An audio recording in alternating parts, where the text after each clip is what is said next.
மருத்துவ படிப்புக்கான 2ஆம் கட்ட கலந்தாய்வு ஜூலை 3வது வாரத்தில் நடத்த திட்டமிடப்பட்டுள்ளதாக தகவல்கள் வெளியாகியுள்ளது. MBBS மற்றும் BDS படிப்புகளுக்கான கலந்தாய்வு கடந்த 19ஆம் தேதி தொடங்கி நடைபெற்று வருகிறது. நாளையுடன் இந்த முதற்கட்ட கலந்தாய்வு முடிகிறது. பொது பிரிவு மற்றும் பிற்படுத்தப்பட்ட பிரிவு மாணவர்களுக்கான இடங்கள் அனைத்தும் நிரம்பிவிட்டது. தற்போது அரசு மருத்துவக் கல்லூரிகளில் மட்டுமே இடங்கள் காலியாக உள்ளது. இந்த இடங்கள் இன்று அல்லது நாளைக்குள் நிரம்பும் என்று எதிர்பார்க்கப்படுகிறது.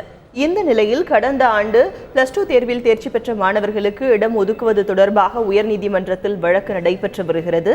இந்த வழக்கில் உயர்நீதிமன்றம் வழங்கும் தீர்ப்பின் அடிப்படையிலேயே அடுத்த கட்ட கலந்தாய்வு தேதி அறிவிக்கப்படும் என்றும் ஜூலை 3ஆம் வாரத்தில் இந்த கலந்தாய்வு நடைபெற வாய்ப்புள்ளதாகவும் மருத்துவக் கல்லூரி இயக்குநரகம் தெரிவித்துள்ளது. என்னோட கட் ஆஃப் வந்து 196.5. நான் மெடிக்கல் கவுன்சிலிங் அட்டன் பண்ணுறதுக்காண்டி வந்திருக்கேன். எனக்கு ஆனால் வெயிட்டிங் லிஸ்ட்டில் தான் இருக்குது. நான் செகண்ட் கவுன்சிலிங்கில் கூப்பிட்ருக்காங்க. அதில் எனக்கு MBBS சீட் கிடைக்கும்னு எதிர்பார்க்குறேன்.